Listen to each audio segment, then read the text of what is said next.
Drage gledalke, spoštovani gledalci, sem Bojan Požar, dobrodošli na spletnem portalu info360.si. V današnji uri resnice z menoj sta Sebastian Jeretič in Peter Gregorčič. Zdaj, Peter pa Sebastian, prejšnji torek smo debatirali o teh novih nastalih razmerah v Sloveniji po tem dogodkih v Novem mestu. Komentirali smo malo to zadnjo anketo Mediane za Delo v ponedeljek, ki je precej razburila sceno. Nisem pa zdaj slišal še vajnega mnenja okoli te ankete, ne? Mislim, ti si zdaj nekaj komentiral na Pop TV-ju, pa me zanima, ko bi predlagal, da tukaj štartamo, ne? Je ta anketa, bom rekel, res tako dramatično dvignila stranko Gibanje Svoboda oziroma Roberta Goloba, kot je to zgledali iz teh naslovov po medijih? In če je, zakaj? Mislim, jaz, kot gledam te ankete, kažejo pač precej veliko betoniranost dveh največjih strank. Na eni strani... Govoriš o večjih anketah, ne? Ja. O anketah recimo po poletju, ne? Ker po poletju so se stvari dramatično spremenile, vstopili smo v predvolilni čas. Še pred Novim mestom, pred to tragedijo v Novem mestu. Recimo, jaz sem šel delati povprečje anket nekje sicer od maja, ampak vzel sem nekje od julija, ne? Ja. Zato, ker takrat, kaj se je zdaj spremenilo? Zdaj smo končno dobili sliko, kateri igralci bodo vstopili na politično prizorišče, to je ključno pri anketah. Jaz mislim, da pač prostora za nove igralce, tudi če kje so, pa se jih niti ne vidi, ni več. Pojavil se je Prebilič, demokrati so se fiksirali, pozabljen je bil referendum o pokojninah. Skratka, vse te stvari so se umaknile in o izrednih pokojninah in zadeva se je začela znova. In te ankete kažejo nekako takole, zdaj govorim v celotni sliki, če narediš povprečje čez vse ankete, zelo stabilna, se pravi podpora SDS-u med 20 in 21%, ne, od tistih, ki so se pač v anketi opredelili. Potem Gibanje Svoboda, mislim, da je tam 15 do 16% in ostale stranke mnogo pod tem, zelo stabilno. Ne.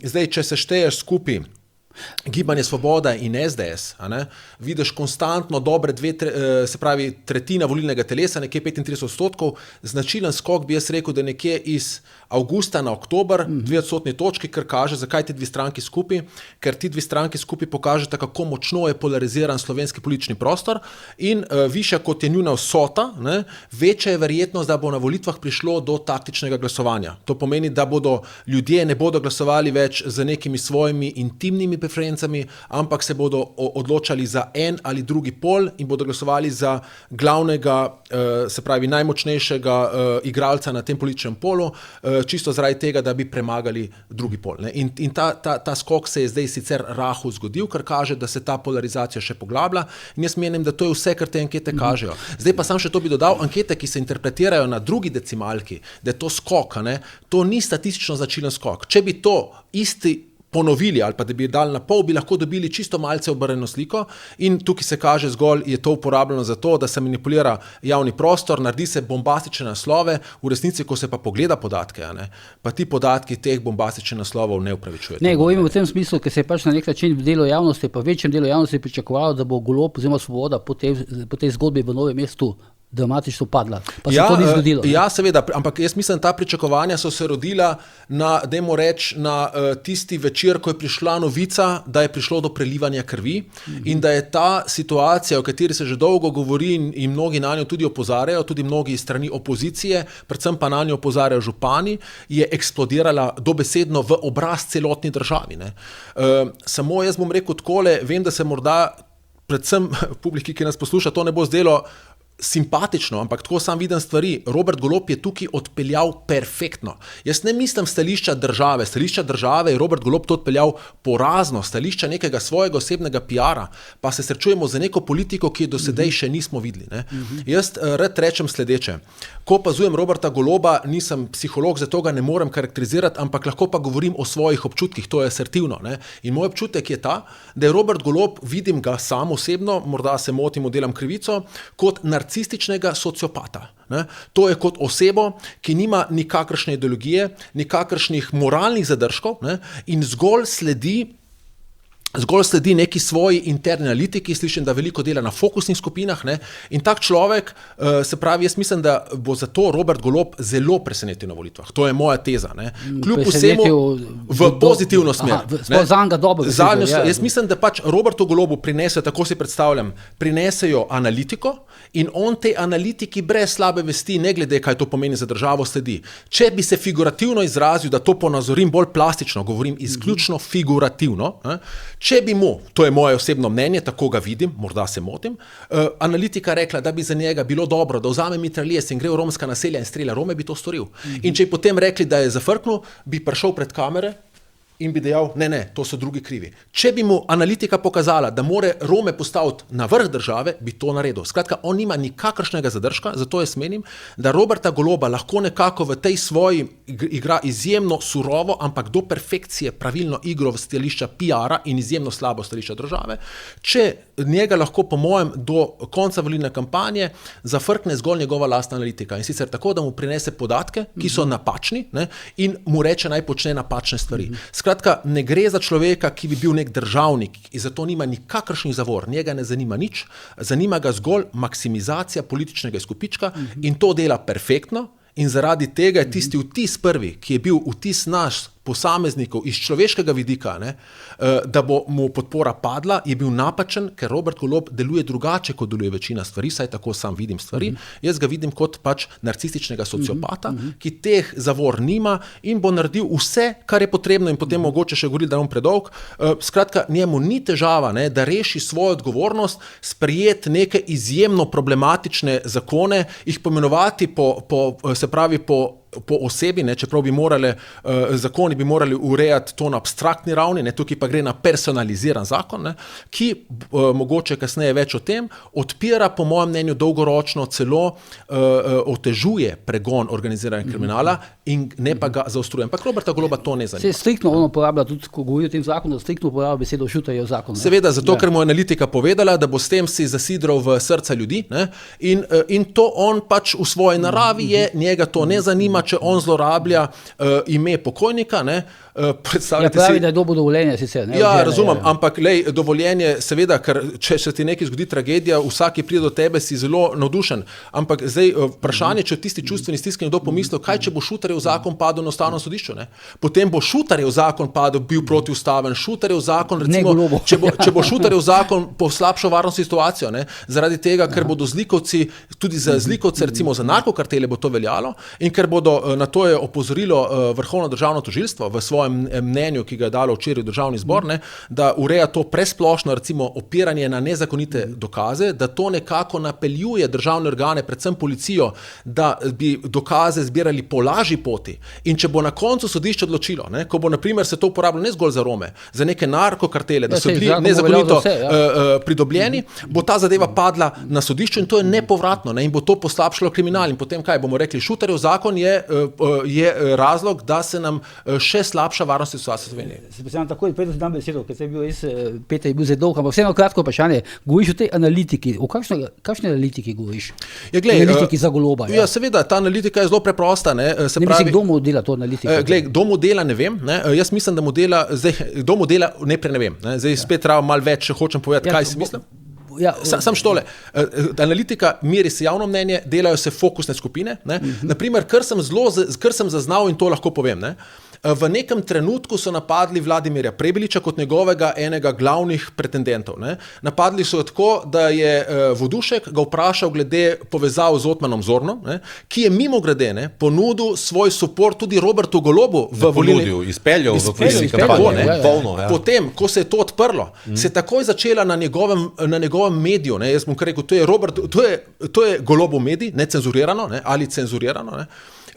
Se je začela serija člankov glede prostozidarstva in na kar v sozvočju s tem je Valikon, ne? In jaz mislim, da Valikon odigral glavno igro, začel svoje anketirance spraševati o percepciji prostozidarstva v Sloveniji, če je to dobro ali slabo, skratka. Lej, a vidiš, ena tema se odpre in potem se v ozadju sproži cel kup javnomnenjskih raziskav. Valikon je ta analitika. Jaz mislim, da Valikon je pomemben del analitike, tudi Info 360 je objavil neke podatke, ker tukaj moramo pa ena stvar vedeti, ne? Analitika obstaja, ne?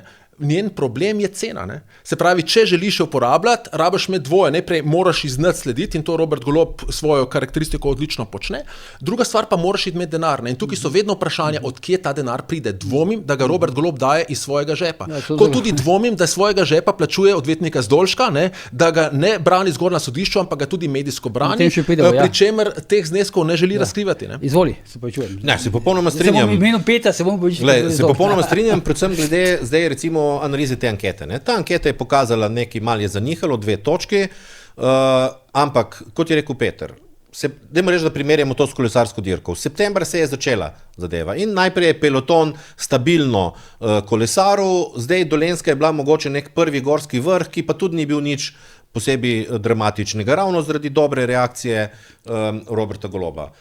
Če že pogledamo v tistih anketah, je mogoče res prva zadeva, začela se je polarizacija šele, ni še take dinamike te polarizacije, verjetno tudi zaradi tega, ker tudi drugi člen polarizacije še ni šel v ofenzivo. Ne?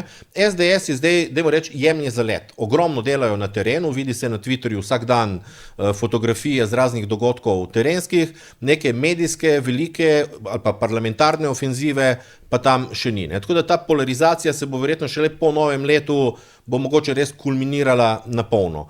To, kar lahko v spodaj opazimo in mislim, da je bilo dosti bolj pomembno sporočilo te ankete, pa je, da je Prebilič precej sramežljivo vstopil na sceno, dobil je nek rezultat, ki ga umešča z potencialom komaj da prestopa recimo praga, pa recimo, da ima še malo rezerve, ampak ključni učinek njegovega vstopa je bilo, da je se skoraj prepolovila SD.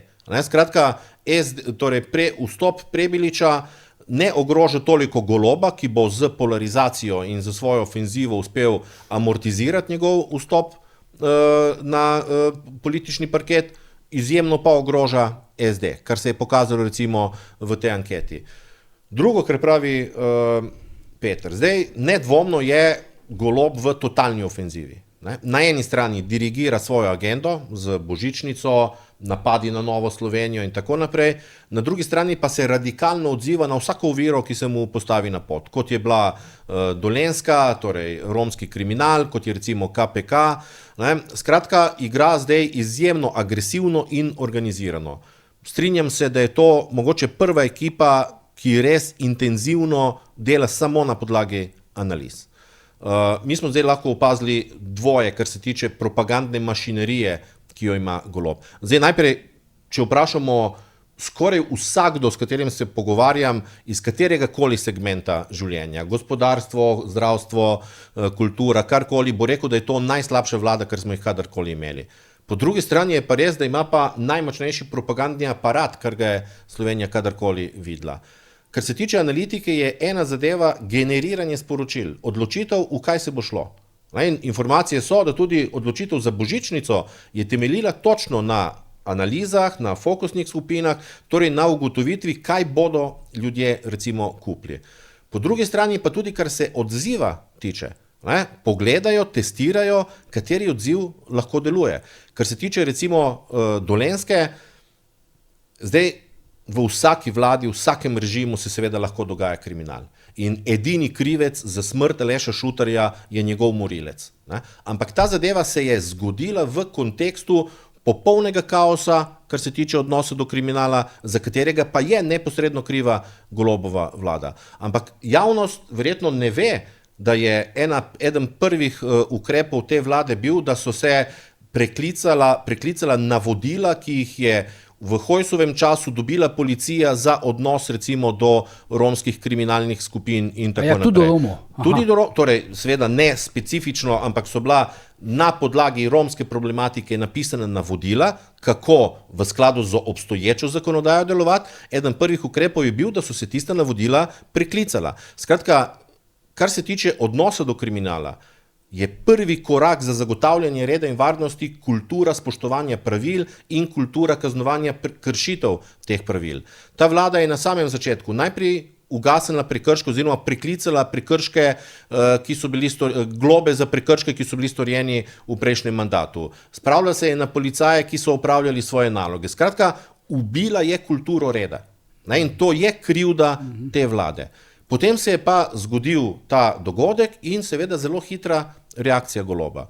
Prvo je bila izjemno, bom rekel, odlično na čustveni ravni njegov odziv, recimo med tistim protestom v Novem mestu, kjer je nastopil torej na seji občinskega sveta, je dejansko na pol hipnotiziral tisto razburjeno množico v zuniji. In je torej na prvo žogo najprej pomiril kontro, potem je šel pa v protiofenzivo. Mi smo lahko 2-3 dni po tistem tragičnem dogodku na družabnih medijih videli, kako je celoten aparat začel plasirati eno in isto zgodbo.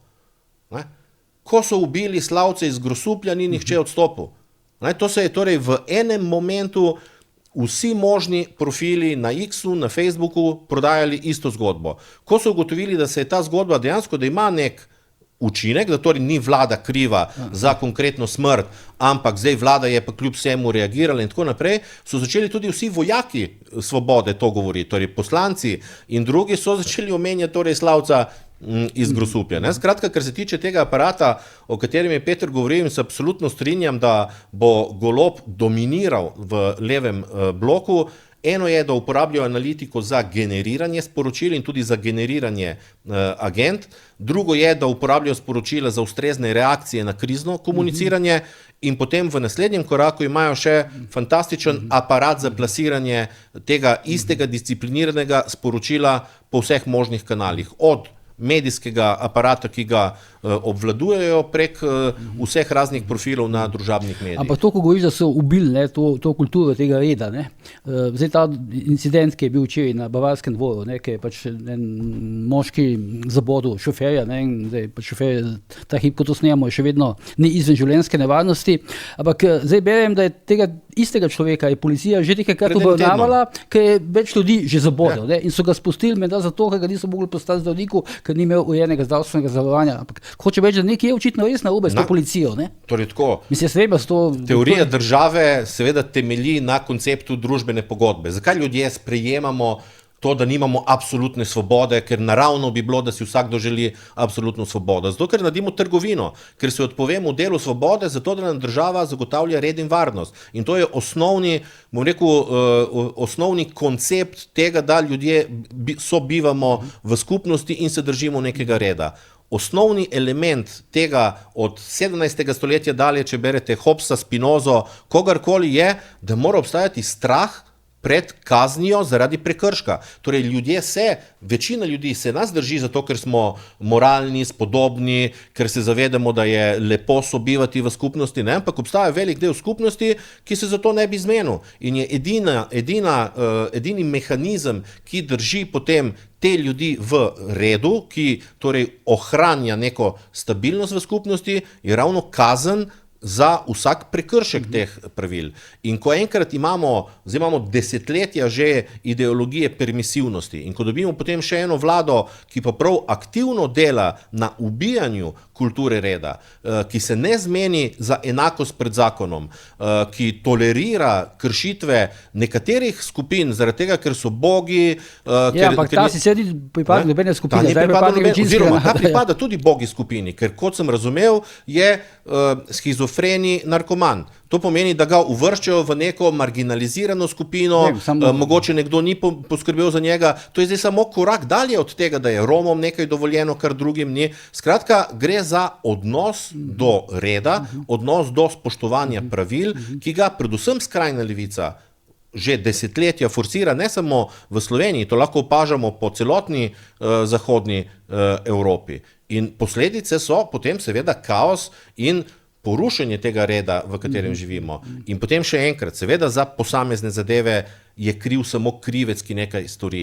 Ampak atmosfera, kontekst, znotraj katerega se pogosteje dogajajo določena dejanja, je stvar politike in stvar vodenja neke varnostne politike in odnosa do tega reda. Ker tudi se mi zdi, da so se zdaj na nek način se policija malo ustrašila, zato so tega človeka tudi tako hitro ujeli, kot se vidi. In tudi ne samo to, lahko opažamo, da so kar naenkrat začeli v obstoječem zakonu že zasegli 9 avtomobilov, recimo ljudem, ki so dolžni nekaj državi, in pa zvonijo zdaj telefoni, ker vsi ostali Romi kličejo, če so kaj dolžni državi, da ne bodo še njim zasegli. To pomeni, da se da v obstoječi zakonodaji, če se bom rekel, najprej da ustrezna navodila in potem se jih tudi drži.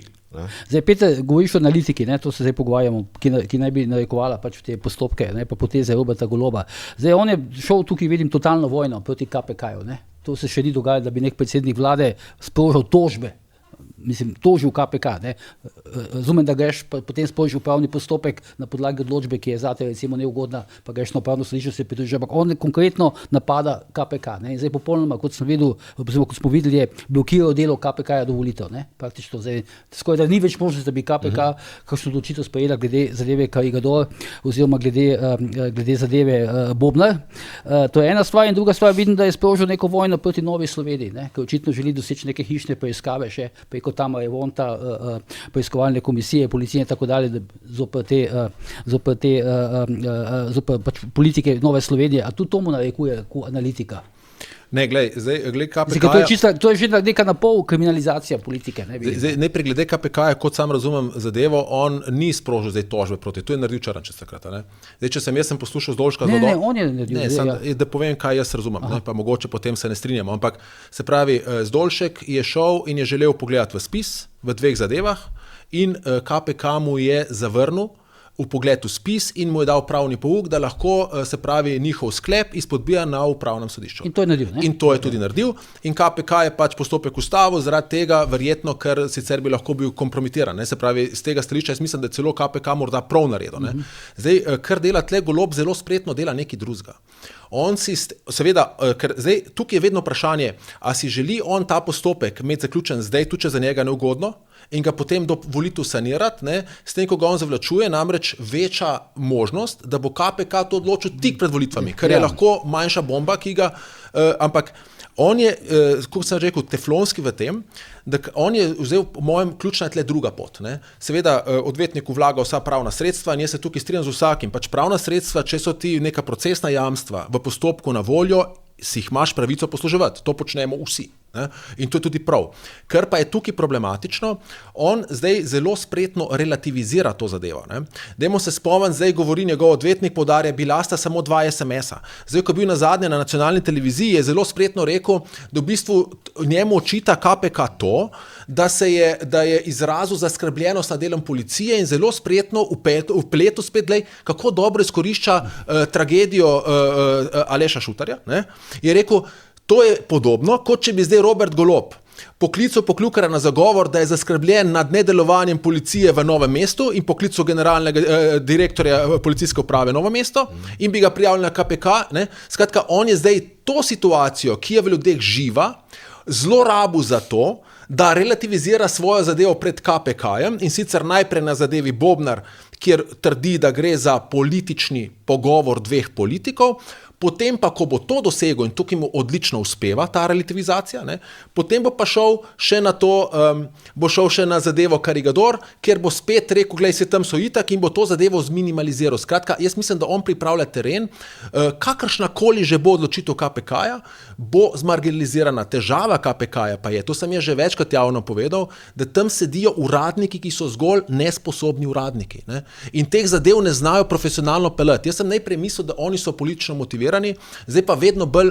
mislim, da so samo nesposobni. Ne? Ker oni so kar neki zadev, jaz sem tudi v pravni praksi neko svojo zgodbo zdaj objavil še, oni so pač nesposobni in teh zadev ne znajo pametno pelati. Ne? In naša država, ne, bo lahko uveljavila načela pravne države takrat, ko bomo poskrbeli, da imamo na pravih mestih kompetentne ljudi. Kompetentnih ljudi pa ne moramo imeti, če pride nekompetenten človek v državni zbor, naprimer za ustavnega sodnika, se spomnim v prejšnjem mandatu 4 glasovanja, ne? Pa potem zdaj za guvernerja Banke Slovenije in ga poslanci pustijo tam pred predverjem čakati kot zadnjega klošarja in ga potem politično izigrajo kljub njegovim kompetencam. Glej, pač kompetentni ljudje lahko najdejo službo tudi drugje in grejo pač drugam in na ta mesta prihajajo zgolj tisti uradniki, ki druge službe najti ne morejo. Ne govorimo o tem, ni malo nenavadno, da predsednik vlade je pred postopkom nekega organa in potem predsednik vlade toži recimo nek državni organ. Ne, se on ni tožil državnega, on je spložil tožbo proti sklepu. Ne? In to ni nenavadno, ker je v tej zgodbi nenavadno nekaj drugega. Ne?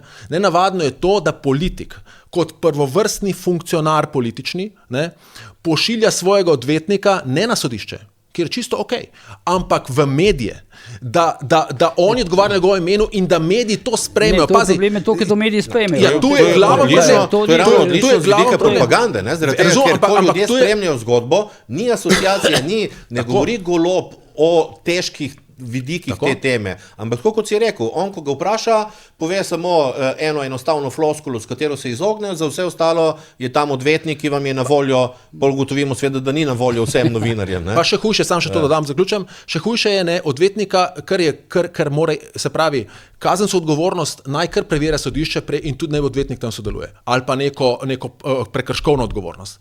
Medtem, ko govorimo o politiku, imamo še politično odgovornost. In na politično odgovornost odvetnik ne more odgovarjati, ker na to lahko odgovarja samo osebno funkcionar, v tem primeru predsednik vlade. In on se prvič to, kar si ti rekel, drugič pa še izogne se vprašanjem po politični odgovornosti. Naprimer vprašanje, rekli ste, da če bo KPK sprožil proti vam postopek, boste odstopili. Ne? Tega odvetnika ne moreš vprašati, ker tega odvetnik ni rekel. Ne? In on ni tam v tej funkciji. In skratka, v tem je problem našega medijskega prostora. Zakaj pa mediji to sprejmejo?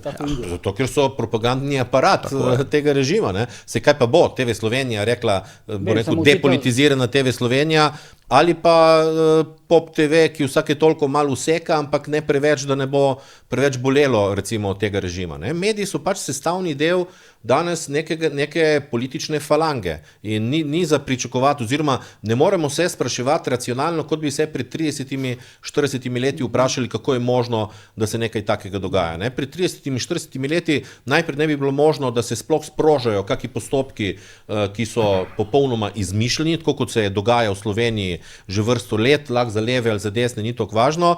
Predvsem pa, kadarkoli bi se nek tak postopek začel, bi seveda vsak politik odstopil, isti hip. Tako kot je Sebastian Kurz odstopil v Avstriji, čeprav je bil prepričan, da bo tisti proces dobil in da se bo vrnil na velika vrata kot očiščen, recimo, politik. Ne? Pri nas je pa enostavno, oziroma pri nas, tudi drugod po Evropi se širi drugačna nova politična kultura, kjer gre za krvavi politični boj, ki se več ne zmeni za neko omiko in take organe. In delno je tu kriv seveda tudi KPK, ker nisem zdaj nesposoben. KPK je že ves čas ena nesposobna organizacija, ki je imela na začetku neke malo PR-ovsko močnejše osebe in je zaradi tega izgledalo, kot da nekaj deluje, kot je bil recimo Klemenčič.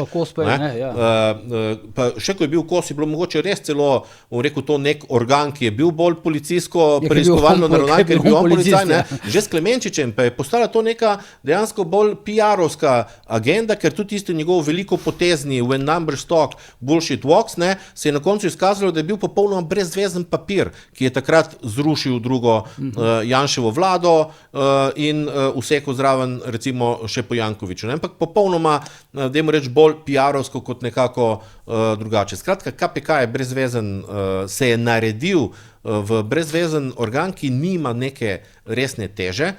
Zaradi tega tudi, če bi ugotovil nek konflikt interesov ali karkoli drugega, mislim, da bi znal to Golob celo gladko odpihant. Zdaj pa je s proceduralnim, in tu se strinjam s Petrom, da ima pravico vsakdo do uporabe proceduralnih korakov, ampak kot razumem, je bila tle narejena ena prva manipulacija, da se je sploh omogočil ta proceduralni korak, in to je bil napad na sina Petra Jančiča, ki je bil izpeljan spet skozi Golobove medije, da se je potem njegov odvetnik lahko naslonil, da mediji pravijo, da je nekaj takega, da je dobil izgovor, da je zahteval recimo vpogled v nekaj, kar ne more dobiti, in da je potem sprožil ta proceduralni zaplet. Skratka, dobivamo eno ekipo, ki strateško, manipulativno, odlično deluje, in ki bo, mislim, da eliminirala to zgodbo z vidika ovire do uspeha na volitvah. No? In dajmo reči, KPK je bil vedno malo tak, se ga nije malo kot resno. To, kar pa se je malo dolgo kot izjemno resno institucijo, pa je bilo Računsko sodišče. Zdaj vidimo, da tudi tukaj je ravno režim Roberta Goloba, tudi tam se sekljal avtoriteto Računskega sodišča, sicer jo je najedel že Tomaž Vesel proti koncu svojega prejšnjega mandata, ko je začel javno komentirati zadeve proti vladi, dokler so postopki še tekli, in je dejansko on spolitiziral takrat tisto zadevo, ampak zdaj vidimo, da recimo tudi do Računskega sodišča ima ta ekipa Roberta Goloba podoben odnos, kot ga ima recimo do KPK-ja. To pomeni ravno to, pripravljanje terena za kakršnokoli odločitev, da se ji vnaprej zmanjša legitimnost. Če mi pa- ja. Sam še, in zdaj, ko govorimo o KPK-ju, da zadeva ne bo boljša. Poglejmo zdaj, kdo so novi Ja, kandidati. to sem pa zdaj Iz želel, depolitizirane radiotelevizije, ki jo je Robert Golob osvobodil in ugrabil, ne pozabimo, če ste gledali, kako so obravnavali romsko problematiko. RTV Slovenija, ki jo vsi moramo plačevati prisilno, je župane klicala na zagovor in delala čisto politično propagando v korist Roberta Goloba. To je neverjetno. In zdaj iz te inštitucije bo Aleš Kocjan, radijski voditelj prišel na KPK, kakšne kompetence ima on. To je še slabše od uradništva, ki trenutno tam je v vlogi funkcionarjev in ta organ bo vedno brezobi tiger in to politiki očitno ustreza. Komisija, kadrovska kandidacijska komisija pri Nataši Pirc Musar ga je ocenila kot zelo primernega. Ja, seveda, Nataša Pirc Musar ima svoj sentiment do politično ugrabljene javne radiotelevizije in seveda forsira očitno tiste kadre tam. Skratka, o Nataši Pirc Musar lahko marsikaj povemo tudi o romski problematiki. Ja, pa kakšna predsednica države, da pride in reče, da se je s poglavarji romske skupnosti dogovorila, da ne bodo uporabljali orožje. Lepo vas prosim, leto prej si tu tudi imela častno salvo. Prej se je pa z njimi slikala, govori se o tem, da naj bi jim celo talala vizitke svoje odvetniške pisarne in ti Romi so, skratka, mislim, da si tudi o tem pisal. Tudi o tem si govoril vse. In potem pa niče ni zanikal tega. Tudi če jih ni ona osebno delila, tudi če so jih nekje dobili, če so oni imeli selfije s predsednico republike, znotraj neke skupnosti, ti prideš in se s tem politikom hvališ, glej, jaz lahko predsednico pokličem in s tem ustrahuješ marsikoga in veča svoj vpliv. Skratka, predsednica republike je del problema. Ona ni del rešitve, zato nima nikakršne legitimne pravice hoditi v državni zbor in govoriti, vsi smo krivi. Ne, gospa predsednica, vi ste na oblasti, vi ste del problema, vi ste del krivde, večji del krivde ima pa vlada, ki ni poskrbela, da sta tožilstvo in policija delovala. Ker ko se je to zgodilo, brez kakršne koli spremembe zakonodaje, so lahko v Žabjeku zaplenili orožje. Pri čemer šele po enem tednu. In tukaj se tudi državna tožilka, generalna državna tožilka, tukaj se je čudila, zakaj šele po enem tednu in policija, to sem že rekel, ko sem komentiral na Pop TV-u, še vedno ni dala prepričljivega odgovora, zakaj čez en teden. Ker tukaj se meni vzbuja sum, da gre za policiste, ki niso zgolj prestrašeni, ampak so mogoče celo kateri podkupljeni in so dali tem ljudem čas, da so orožje skrili in so potem neki najdli, da so seveda naredili mal damage control, ker gledajte, iz taktičnih razlogov. Lahko ti narediš racijo isti večer in še enkrat čez en teden. Naprimer v kolesarstvu, ko išče doping, je znano, da testirajo kolesarje na štartu in na cilju, in še po noči. Zato, ker ne veš, kdaj bo lahko vzel prepojeno snov. Skratka, taktični vidiki omogočajo, da naredijo racijo še čez en mesec, takoj, čez en teden, čez en mesec. In to ni nikakršen odgovor, pri čemer je generalna državna tožilka rekla, da bi dobili sodno odredbo, da imajo dežurnega preiskovalnega sodnika in bi jo lahko dobili, če bi spisali utemeljen predlog. Tega niso naredili. Hojs je pa dejal, da so jo dobili za njega v par urah. Skratka, vse se da. Mi ne potrebujemo zakonodaje, ki bo vnašala dodaten, kot si ti lepo rekel, nered v naš pravni sistem s tem, da bo omogočala večjo arbitrarnost, ki koristi zgolj kriminalu, ker jo zlorablja za to, da na koncu dokazi padejo, ko je prepozno, da bi zbrali nove in potem zlikovci odidejo na prostost in ne čudi me, da smo mi najbolj zaželena država za mafijo v tem delu Evrope. To sem prepričan. Poglej, se pri nas noben postopek proti velikim narkokartelom praktično ne pride do konca. No, pa oprosti, še druga zadeva, ki si jo pa omenil, preiskovalna ta napad na Novo Slovenijo. Najprej pa tako, Tamara Vonta bi morala biti povsem tiho. Tamara Vonta ne samo, da ne sme biti predsednica te komisije. Tamara Vonta ne sme biti niti članica te komisije. Zakon o parlamentarnih preiskavah v 3. členu jasno določa, kdaj poslanci ne smejo biti del neke komisije. In to je med drugim tudi takrat, ko so v tožbi z nekom, ki je predmet preiskave. In Tamara Vonta toži Nova obzorja. Skratka, Tamara Vonta toži podjetje, ki ga preiskuje. Obveščena je o tem predsednica parlamenta, obveščen je tudi KPK, bo treba videti zdaj, kakšne bodo reakcije, pa verjamem, da bomo prej prišli do volitev, kot bo kakšna reakcija, ampak Tamara Vonta v nasprotju z zakonom sploh dobiva podatke te komisije, sodeluje pri tej komisiji in potem pa še javno deluje na podlagi funkcije, ki jo ima torej v nasprotju z zakonom. Ne? Zakaj so se zdaj na Novo Slovenijo spravili? Tukaj skočim, jaz mislim, da ona tukaj ne bo odstopila, veš, ne? Jaz tudi ne verjamem. Torej, ona bi morala, njej bi moralo po zakonu po zakonu ugasniti sploh članstvo v tej komisiji. Kaj šele to, da je predsednica te komisije? Ne? Zdaj, zakaj se je pa na Novo Slovenijo spravila? Prej sva govorila oba o polarizaciji, ki se pričakuje in bo pomemben vidik teh volitev, ampak naslednja zadeva, ki bo pomembna, bo tudi, kdo bo tretji in kdo bo sploh še prišel čez prak. Ne? In zadnja anketa je zelo jasno postavila Novo Slovenijo na tretje mesto. In glede na to, da v tem trenutku SDS ne hodi toliko v prvo linijo konfliktov, ker delujejo precej po terenu in se pripravljajo na tisti finiš kampanje, je Nova Slovenija primerna tarča zaradi tega, da jo spravijo iz tretjega na četrto, peto ali mogoče celo nižje mesto. Ne? In to z zadevami, kjer so spet popolnoma brezvezne, ker je gospod Hajdinjak jasno povedal, on nikoli ni podpisal nobene pogodbe v imenu T2, ker ni bil na funkciji, na kateri bi podpisoval recimo kakršnekoli pogodbe. Ne? To pomeni, da je spet Tamara Vonta kot nekdo, ki v nasprotju z zakonom sploh zaseda to funkcijo, ne samo da zlorablja dostop do nekaterih informacij, ampak hkrati potem še eklatantno laže za potrebe tega političnega boja. Ne? Ampak je zanimivo, ne? Zdaj učita neke zneske, ki jih je podjetje T2 nakazovalo Inštitutu Nove Slovenije. Naenkrat pa več ni problem, ne? Pa Stojan Petrič, kolektor, Janez Škrabec, ne? Ki so tudi vsi nekako donirali temu inštitutu, izbrali so T2. Ne? Kaj eno podjetje se izbere, pogodba se oceni, kada je prenapihnjena, ne? Kaj ne vem, kaj to pomeni ta termin in potem se štarta. Ne? Ker je to samo stvar političnega boja in čisto nič drugega. Da se na policijo in potem se nam sproži nek predkazenski postopek, ne? Tako da ta stvar ni čisto naivna. Ne? Če bi bilo to argumentirano, če bi šlo dejansko za vodenje nekega postopka v interesu zakonske ureditve, ki poslancem sploh omogoča izvajanje preiskav, ampak ni. Te preiskave so izključno orodje za politično propagando in politični boj. Pa tudi veš to, ker Tamara Vonta razlaga, da je komisija to ugotovila na podlagi preiskave. To ni nobene preiskave. To se Tamara Vonta se usede s kakšnim sodelavcem, mogoče celo s kakšno Vesno Vukovič, se dogovorijo in dajo zgodbo naprej.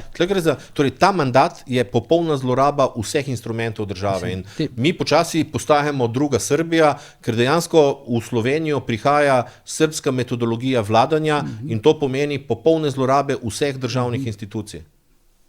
Še kaj dodal k temu? Jaz bi sam tu rekel, jaz ne vidim nobene težave, če Tamara Vonta kot predsednica preiskovalne vidim težavo, da je v konfliktu interesov. In tukaj bi absolutno nekdo mogel odreagirati. Jaz mislim, da je mogla tukaj spet odreagirati KPK, ker ona je pod ingerenco KPK-ja. In ne vem, samo tle je zakon takšen. Ampak če je prišla ta prijava, bi mogla KPK začeti postopek. In ta postopek imajo oni po poslovniku mogoče iti po urgentnem postopku, kar pomeni, da grejo zelo hitro. Zdaj se tukaj premika, ne vem. Zdaj, da ona prijava nekoga policiji, jaz tle ne vidim težave. Če bi prijavila policiji, ni Malo, če smem zaključiti. Skratka, ker tukaj itak na koncu imamo organe pregona, ki bodo presojali to, kar ste rekel, da je tu temeljeno ali ni temeljeno. Ne? Kjer pa jaz vidim težavo te preiskovalne komisije je, da podatki, ki še niso sprocesirani, vhajajo v javnost. In vidim drugo težavo, da imajo tam strokovnega sodelavca, ki je istočasno novinar Golobovega medija Necenzurirano. Tukaj pa vidim izjemno veliko težavo in z tega stališča po eni strani razumem Novo Slovenijo, da da podatkov, po drugi strani pa razumem tudi druge zadeve, ker se zelo dobro zavedajo, da morajo z oddajo podatkov zavlačevati, namreč mandat vseh preiskovalnih komisij ugasne z mandatom državnega zbora in se gre tukaj tudi verjetno na ta manever. Skratka, tukaj ta zadeva čez moje oči ni črno-bela, ker bi pa problematiziral bi to, da podatki uhajajo v javnost, da komisija nekaj preiskuje, potem pa Tomaž Modic te zaupne podatke piše na portalu Necenzurirano in nihče nič nikomur ne naredi. Nihče noben ne sproži preiskave, ker to je po mojem mnenju to ni v redu. No, zdaj tudi Nova Slovenija se je najela za odvetnika, ne? Podoben način komunikacije kot ima Golob, ne? Pred KPK-jem, ne? Pa pred mediji. Moram reči, da jaz sem tu gledal, mogoče sem kaj spremljal, ampak gledal sem večino newsa ta teden. In da o tem je poročala samo politično ugrabljena Radiotelevizija Slovenija. in še oni nekje na koncu druge, te teme praktično nisem zasledil, ne? Glede Tamare Vonta, ne? Ona imela pa neko tiskovko. Dolgo sporočil za javnost je dala ven. Razumem, ampak in tukaj se točno vidi, zakaj je Robert Golob, zakaj je Robert Golob moral ugrabiti Radio-televizijo Slovenija, zakaj je Robert Golob moral izvesti se pravi svoj pritisk na ustavno sodišče, kjer tudi sedijo, bodimo pošteni, kadrovsko, se pravi strokovno izjemno podhranjeni posamezniki ali pa so zgolj pokvarjeni, ne? Ker kar je naredilo ustavno sodišče, še vedno nima prepričljivega odgovora, ne? Se pravi, še vedno ni odgovorilo na to, kaj je ta zakon protiustaven, ne. Zadevo že absolutno prednostno obravnava že več kot 2 leti in še ni dalo nobenega odgovora. Ta čas pa lahko Robert Golob prosto mesari po javni radioteleviziji, ne.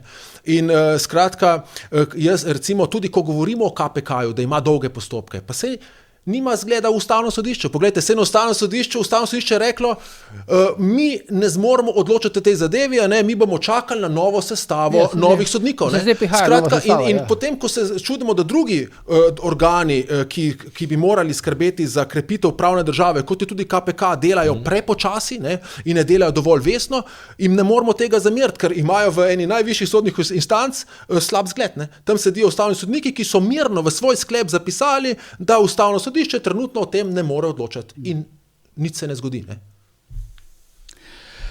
Prej si omenil, da SDS dela na terenu. Sem dal zadnjič komentar Roka Čakšana, zanima.me, pravi, da se mu zdi, da je SDS oziroma Janša, da sta utrujeni ostali. Ne razumem, na čemu je to utemeljil. No?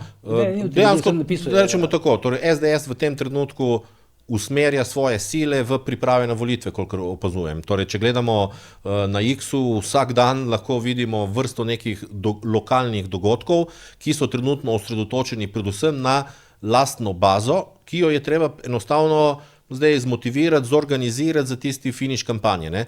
Torej, očitno v tem momentu ne delajo na nagovarjanju neopredeljenih volivcev, ampak izvajajo normalne priprave na finiš kampanje. In to lahko deluje, kot da bi bilo utrujeno, zaradi tega, ker ne sodelujejo mogoče v nekih medijskih ali pa parlamentarnih razpravah toliko kot v kakem drugem obdobju, ampak kot razumem, jutri finiširajo torej določitev kandidatne liste, predstavitev kandidatne liste, predvsem se pa teren torej pripravlja na tiste zadnje mesece kampanje, ki pa bodo ključni. Ne? In tle jaz mislim, da je pomembno to, kar je prej Peter poudaril, treba se je zavedati, da bo Robert Golob prvi od novih obrazov, ki bo šel z popolno močjo v iskanje drugega mandata. Ne? Še nihče, dajmo reči, če je Cerarju uspelo vsaj ublažiti tisti propad stranke, kar nekaterim drugim ni, bo on šel še vedno kot popoln favorit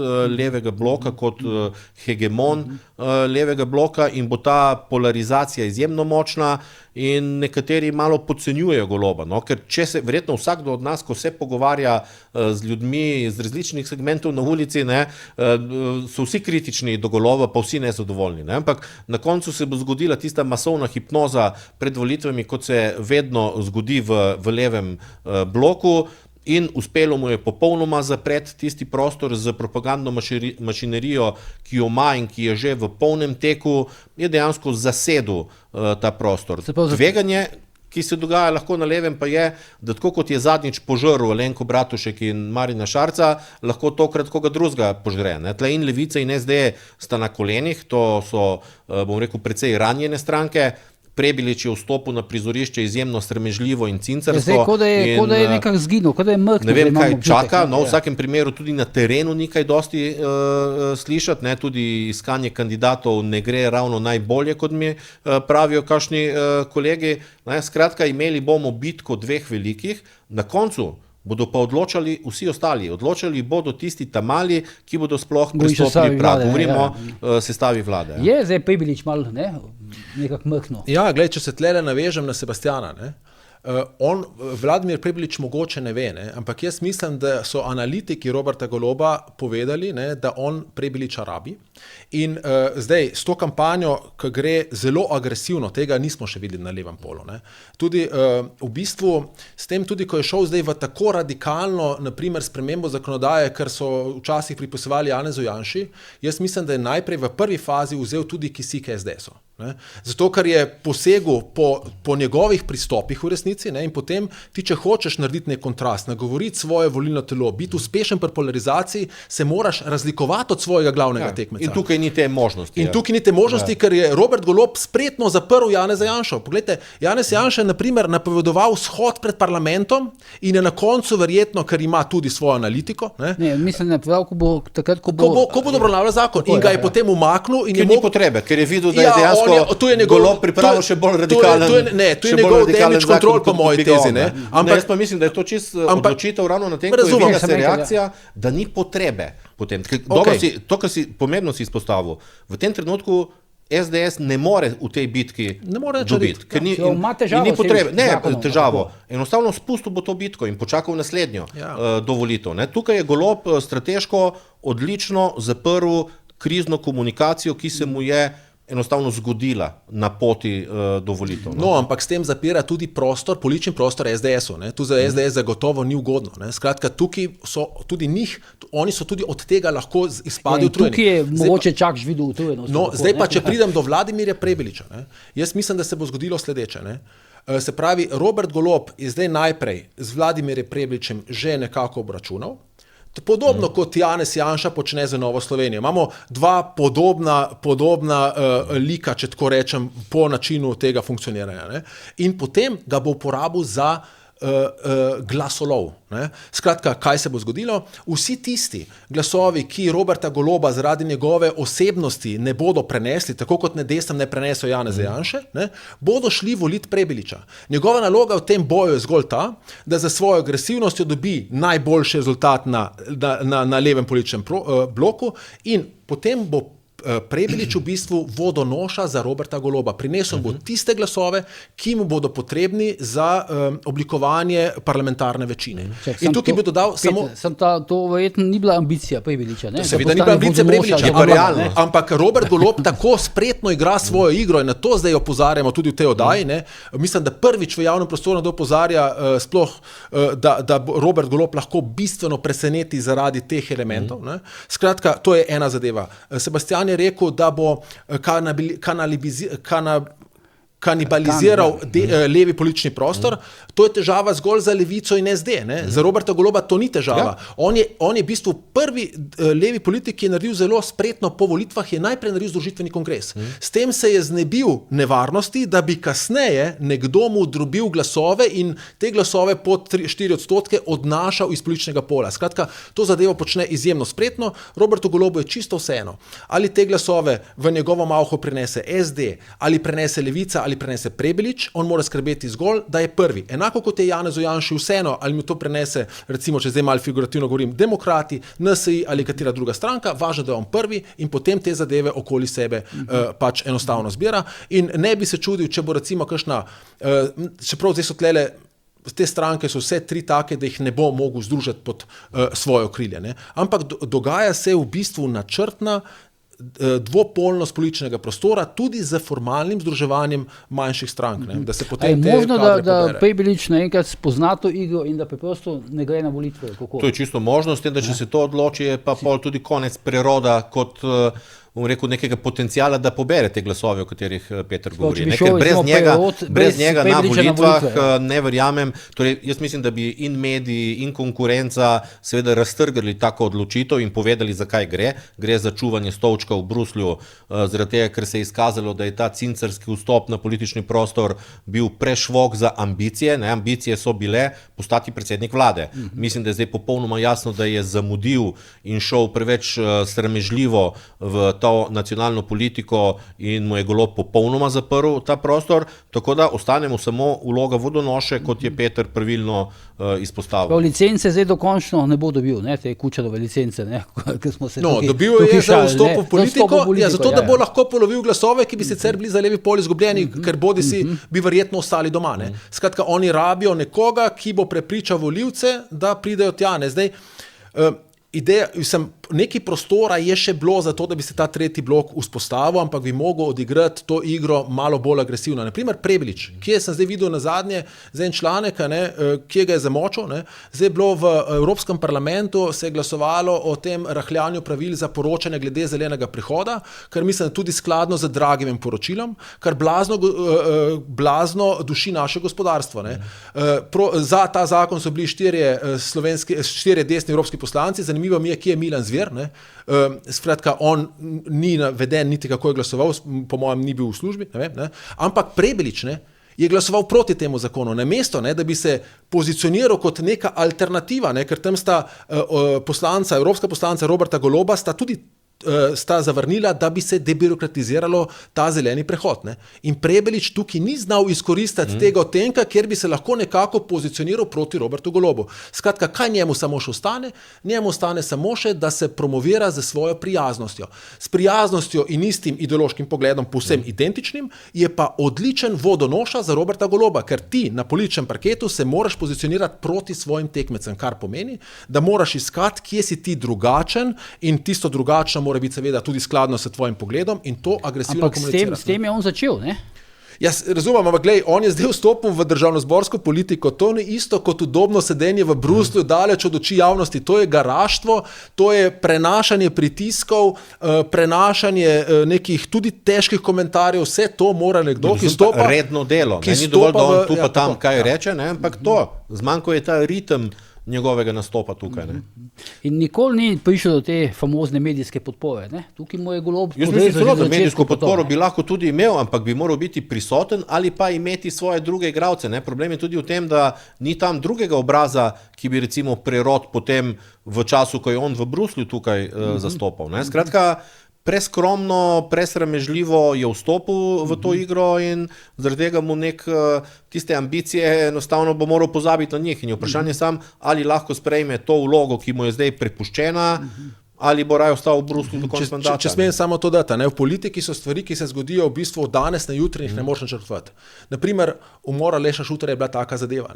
In jaz razumem, so bile krompirjeve počitnice, ampak Vladimir Prebilič, če bi bil ambiciozen mandatarski kandidat, bi bil tam v prvi vrsti, bi poskušal vzpostaviti dialog z župani, bi jih poskušal povezati v tisti, se pravi v tistem šoku, tudi če mogoče župani so se mu kaj odrekli, bi verjetno jih lahko potegnil skupaj. Ampak on pač je verjetno šel, jaz ne vem, kam je šel, ampak sklepam, da je šel raje na počitnice. Skratka, tak politik proti dvem takim hegemonom, enemu na desni in enem levi, ki so dejansko valerji, ki so all in, ki so povsem posvečeni politiki, ki politiko živijo in sanjajo. Tukaj moramo tudi za Roberta Goloba, ne glede na to, da se govori, da je malce bolen, ampak on agresivno vstopa v to tekmo in je prilagodil tim svojemu načinu dela in je vse prisoten.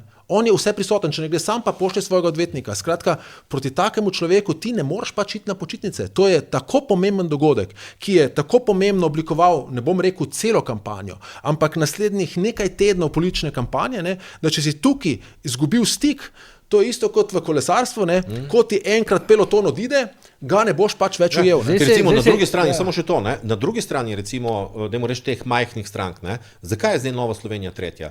Ker pa je Jernej Vrtovec politik narejen, ker je ogromno delal zdaj, je tudi dosti na terenu, je konsolidiral to stranko in v tisti, bom rekel, igrici točke dveh razlike med malimi strankami je ravno to trdo delo prineslo to tretje mesto. In tle bo zdaj bitka, ker recimo SD ne reagira, Levica se nekako trudi, kolikor lahko, ampak tudi ne gre nič posebej. Torej, Logar ima neki medijski drobiž mogoče. Skratka, bitka za tretje, četrto mesto in ta prestop praga bo na koncu določila barvo naslednje koalicije in bo enako pomembna, kot je ta glavna bitka med Golobom in Janšo. Zdaj, to je res neverjetno, to, kar si povedal.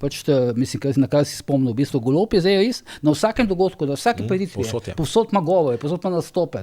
Povsod tudi vidim to, kako bi rekel, ima nek takšen princip, da in verjamem, da bo do volitev držal tak ritem. Kako? Verjamem, da bo Dom volitev držal tak ritem. To, kar je Sebastian rekel, je Nove Slovenije. Ne? Oni so res neverjetni. Ne? Oni na vsak problem pridejo z nekim svojim predlogom. Ne? Kot slišim, oni imajo vsak dan eno medijsko sporočilo. Ne pridejo vse v javnost. Ne, ampak če jih imaš ti vsak dan in če dobiš ti 10%, si enkrat na teden ti v medijih. Če pa ti tega ne počneš, ne? Ampak se svalkaš po Bruslu, potem pač tega nimaš. Ne? Ker se pa SD-ja tiče, bi pa rekel takole, poslušal sem zadnjič pogovor z Žavbijem in Gorškom. Ja. In on je lepo povedal, kaj je njihova strategija. Ne? Važno, da zmaga leva sredina in da se pravi, ta moč malo prerasporedi. Ne? Zdaj, če bo leva sredina zmagala, se še ne ve, ampak moč se bo zagotovo prerasporedila v smislu odstotkov, pa bomo povedal še neki pristavek, ne? Oni pač bodo potem imeli svoje varne službe, ne? In rabijo enega, po mojem, da njim celo paše Robert Golob, ne? Ker veš, če se ti postaviš v sekundarno vlogo satelita, potem si želiš predsednika vlade, ki je buldožer in ki je teflonski. In to Robert Golob absolutno je. Ne? Zato, ker potem vse afere on odbije, dobro, moraš zdaj ukloniti glavo in kakšnega ministra poslati v kakšno drugo službo. Ne? Sej Hojnik je pristala na železnicah, ne? Ona je bila njihova ministra. Golobova. Ja, ok, se prečujem. Skratka, moraš kakšnega poslati v drugo službo, kakšen ti odstopi, ampak na koncu za svoj aparat pač poskrbiš. Ne? In na tak način bo pač težko. Nek pristavek si rekel, da imaš, ne? Ja, to je pristavek, sem rekel. Ja. Spravi, Robert Golob zagotovo ne more ponoviti odstotkov iz prejšnjih volitev, za njega bi bil izjemen uspeh 20%, ampak to bi bil res presenečenje. Ne? Če on dobi 20 plus odstotkov volilnih glasov, je to izjemen uspeh, glede na to, da so ga že vsi odpisali. Če pa on postane še enkrat predsednik vlade, ne? Se aroganca ne bo zmanjšala, ker bo on prvi politik po Janezu Drnovšku, ki je ponovil v Sloveniji mandat. In ta moment, to dejstvo bo Gibanje Svobodo potisnilo na še višja krila, kot jih je potisnilo takrat, pa njegovo intimno omrežje moči in organov, ki jih ima pod nadzorom. In s tem, kar si on zdaj zgradil v tem mandatu moči, on ne rabi več 40% glasov, ker on bo svoje koalicijske partnerje, zdaj jih je držal v šahu za izjemno koalicijsko večino neveščih poslancev. Zdaj bo pa imel, morda poslanci ne bodo toliko bolj vešči, nekateri so se zagotovo že zverzirali, naprimer opazujem stilsko preobrazbo v nastopu Žavbija, ki mislim, da postaja zelo dober glasogovornik Gibanja Svoboda. Puste, jaz se ne strinjam z ničemer, kar on govori, ampak gledam iz PR-ovskega stališča, kakšen daje to vtis na ljudi, kar je pa najpomembnejše, on se je v teh 4 letih podredil cel državni aparat. In on bo svoje koalicijske partnerje držal v šahu z državnim aparatom. Zato te mokre sanje SD-ja, da rabijo samo, da zmaga leva stran in da Robert Golob malce zmanjša svojo moč, da bodo bolj upoštevani, so zgolj mokre sanje, ker bo manjko poslanskih glasov nadomeščal z strahovlado preko državnega aparata. No, jaz sem gledal tale podcast, me je v bistvu presenetile so me te mehne ambicije, ki jih je pač izražal Luka Goršek. In tudi to kaže ankete. Realne glede na stanje stranke v tem trenutku. Han je pa itak zginil popolnoma praktično. Pa se tudi aparata več ni tam. Tudi na centrali so 2-3 osebe, to ni več nekdanji aparat stranke. Ja, ampak ta Luka Goršek, ki velja za neko bodočo zvezdo SD-ja, je bil dostikrat kritičen predsej do Goloba, vse na X-u, na socialnih omrežjih, zdaj se pa tle čist nekam bom rekel pogrezno. Ja, zdaj ni zdravo. Bližamo se volitvam, pa ni zdravo biti. To je finiš, ne? Ja.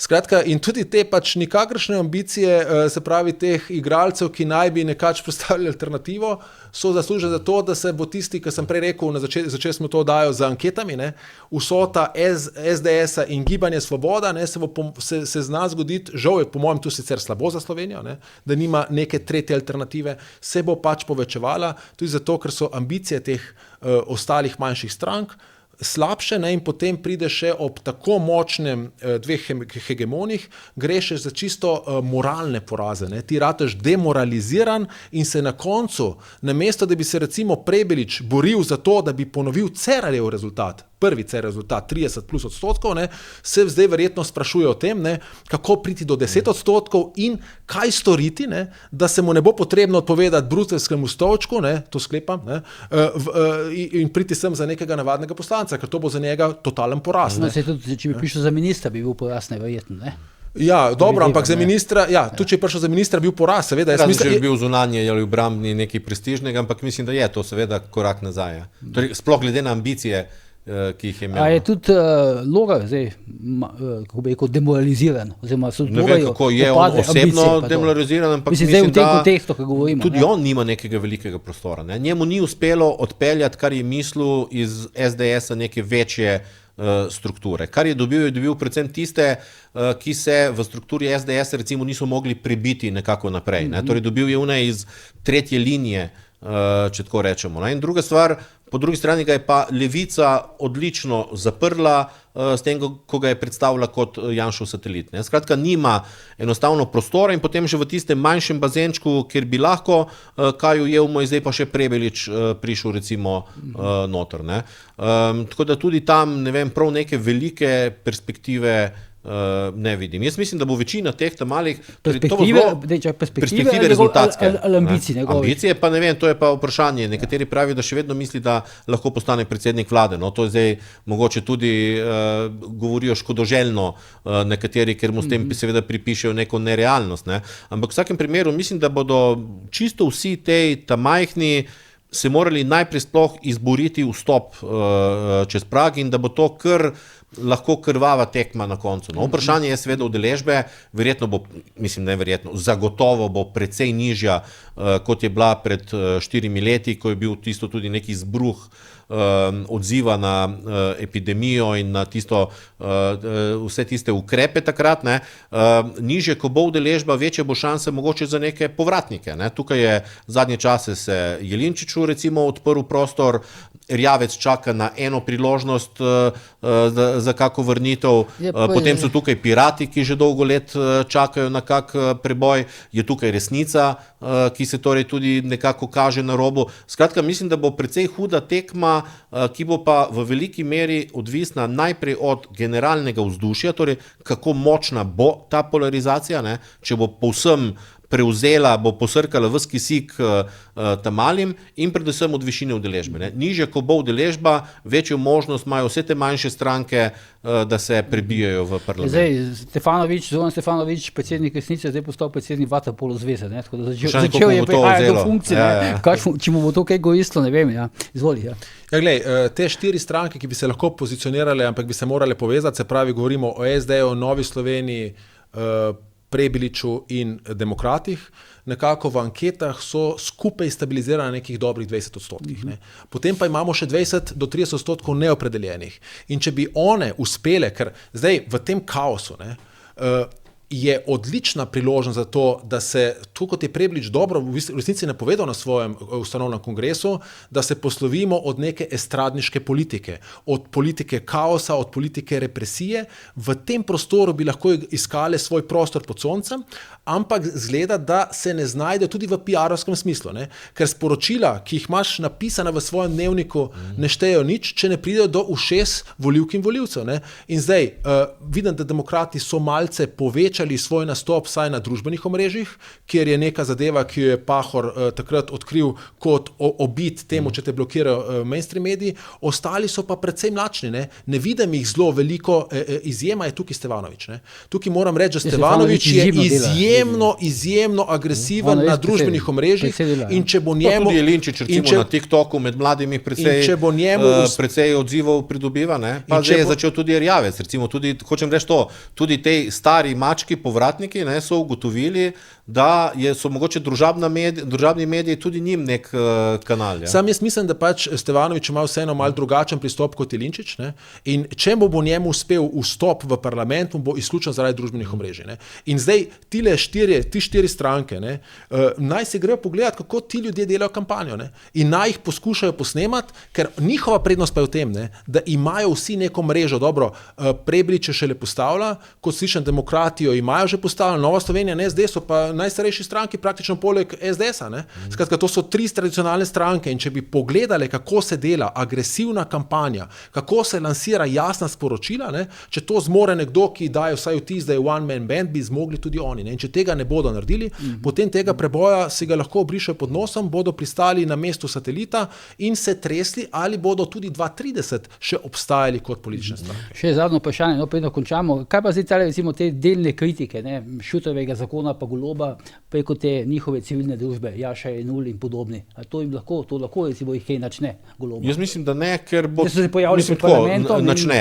Zdaj, veliko vprašanje je bolj, koliko to lahko načne Levico. Ne? Ali se ta... Stranko Levica, misliš? Tako, ali se lahko ta zgodba organizira recimo okrog Kordiša. Ne, tako kot so se probali nekateri tisti manjši sindikati, ampak smo videli, zbrali so 11,000 glasov. Ne. Zdaj, 11,000 glasov, bom rekel, je že kar lepa, dajmo reči, začetek kampanje, če bi se vsi potem tudi v prihodnje držali, recimo, stranke Mi socialisti. Ne. In tudi v tem primeru je edina opcija, da bi torej to, če že komu, bi to prej škodilo stranki Levica, kot pa Golobu. Nekak ciljajo Sebastiana na Goloba. Ampak jaz mislim tako, da Golob tisti padec iz prejšnjega rezultata na, mislim, da 20+, tle se povsem strinjam, ne, lahko zgubi v tem bazenu, ki je recimo, ki ga probajo Jenull in podobni mu zdaj odgrizen zaradi poti v fašizacijo, ne, ampak mislim, da tisti preostanek 20+, mu pa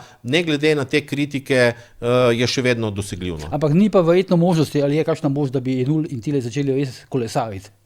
Tudi če je, mislim, da bo to precej manjši peloton, kot je bil v času epidemije. No, jaz mislim, da tudi če bodo prišli mediji, mislim, da bodo to številke, ki bodo, dajmo reči, tako skromne, kot jih je ta ista druščina imela tudi v kakem drugem momentu, recimo. Ne. Tudi pred epidemijo so se združevali, pa imeli kakšne shode ali kaj podobnega, ampak to je ta peščica, ki se potem lahko pred parlamentom postavi, da zgleda na sliki, da jih je 20-30. Skratka, ne verjamem, da lahko dosežejo tiste številke iz prejšnjega mandata. Glej, tudi če bojo kaj počeli, vse je vprašanje, koliko bodo imeli medijskih zvočnikov. Ne? In če bo to škodilo določenemu političnemu bloku, bodo pač ti medijski zvočniki se utišali, se zmanjšali in potem, če ti kolesari samem v sebi, se imaš lahko fajn, ampak učinka na to nimaš pač nobenega. Ne? In to je verjetno realno za pričakovati. Ne? In to je realno za pričakovati. Bi pa tukaj rekel, sam če smem še zadnjo stvar, glede tudi Šuterjevega zakona. Ne? Zdaj sem bral pismo skupnosti občin Slovenije, ne? Ki so ga tudi dali kot mnenje v državni zbor in tukaj se kaže, kako spretno jih je Robert Golob stisnil kot. Ne? Ker proti temu, seveda, kar je on napovedal, ne more reči ničesar, ne? Stisnjeni zobi so to pozdravili, poleg tega so pa izpostavili eno zadevo, ne? In tukaj se kaže, kako Robert Golob s tem omnibus zakonom, s katerim po mojem mnenju rešuje zgolj svojo kariero in morda pa v ozadju nekdo je, ki ve, zakaj bo to koristil, in to je njegov svetovalec Damir Črnčec, ne? Ki morda ve, kako bo te luknje v zakonih izkoristil, so stisnili in so rekli, ta zakon ne rešuje socialne politike Romov. Ne? Jaz sam osebno mislim, da je nič narobe, če bi vsak, ki prijema državno pomoč, bil zavezan v Sloveniji opravljati javna dela. Glej, družba ti nekaj daje, ne? In ti družbi se v svoj moči moraš pomagati. Če bi to uredili ne samo za Rome, čisto za vse, ne? Bi takoj rešili vprašanje tega, ali se meni splača hoditi v službo. To je vedel Orban na Madžarskem in je bil obtožen seveda za fašizacijo socialne pomoči. Potem druga zadeva so rekli, da nič se ne naslavlja na urejanje legalizacije romskih naselij, kar je po mojem mnenju osnovni predpogoj, in da se ne ureja, kar je po mojem substrat za neke kriminalne združbe, ki so v romskih naseljih, ne ureja se vprašanja slamnatih lastnikov nepremičnin. Ne? Skratka, ta Šuterjev zakon je zbirka nekih zakonov, kot je zakonodajno-pravna služba ga raztrgala na 50+ straneh, ne? Da posega v kazenski zakonik, v omnibus zakonu, kar je povsem nedopustno, ne? Ampak pač, skratka, Robert Golob je to zadevo spretno zaprl. To, da bo zakonodajno-pravna služba jih raztrgala, je bilo itak za pričakovati. Kaj je mene pa recimo presenetilo, je bil pa ta odziv teh pravnikov, ne? In to iz različnih inštitucij, ne? Prej si omenil državno-tožilski svet, ker se s tako pomembno fakulteta, odvetniki in tako dalje. Ta odziv pa ne vem, to nekako pa nisem pričakoval. Zaradi tega je strokovno odgovoren, pač z njihovega vidika. Državno-tožilski svet je del oblasti, ne? Ne, ni državno-tožilstvo, bilo je vrhovno državno tožilstvo je dalo mnenje. No, vse tožilstvo, ja. Ampak glej, vse to je logično. On posega v zelo delikatno zakonodajo. Tukaj ena majhna sprememba ti lahko poruši v resnici cel sistem kazenskega pregona, ne? lahko, kakor je Vrhovno državno tožilstvo lepo opozorilo, to lahko odpre vrata kriminalu, ne, kjer bodo največji kriminalci tukaj oproščeni. In Robert Golob pač, on je pogledal, analitika mu je rekla, naredi radikalne ukrepe, s tem boš dosegel dvoje, zadovoljil boš vse volivce na jugovzhodu Slovenije, druga stvar, pokazal boš, da si res odločen politik, to, kar ni zmogel Cerar, ne. In tretja stvar, zaprl boš kisik Janezu Janši, ker mu boš vzel njegovo lastno retoriko. In Robert Golob je to mirno naredil, čeprav je to slabo za državo. Ne. Tukaj odgovoren politik bi sklical vse deležnike, naredil v roku enega tedna analizo, kaj je šlo narobe in v okviru obstoječe zakonodaje začel nemudoma izvajati zakonodajo, ki jo že imamo, če so lahko v Žabjeku naredili tisto, bi lahko naredili še kje drugje, in potem skozi to zakonodajo gledal tiste mehne detajle, ki morda res omejuje naš represivni aparat, in bi te mehne detajle pač potem sproti popravil v soglasju in v širokem konsenzu. Ne bi tega počel po nujnem postopku. Ampak s tem bi priznal, seveda, da je njegova vlada kriva za neizvajanje obstoječe zakonodaje. Ampak s tem, ker pa zdaj dela, pa uničuje državo. In naredil bi še nekaj, nemudoma bi sprejel zakonodajo, ki so jo predlagali župani in ni posegala na ta področja, ne, ki so problematična, ampak s tem seveda bi priznal, da je ta problematika eksplodira zaradi tega, ker je on 4 leta to problematiko pač zanemaril. Dobro, šli smo že malo čez, tako da se vam bomo zahvaliti za današnjo debato, bila je zelo zanimiva, z veseljem smo lahko sami se prisluhnili. Mi pa seveda se znova vidimo prihodnji torek v novi uri Jesnice, do takrat pa ne pozabite, ker je bojanje tudi požar.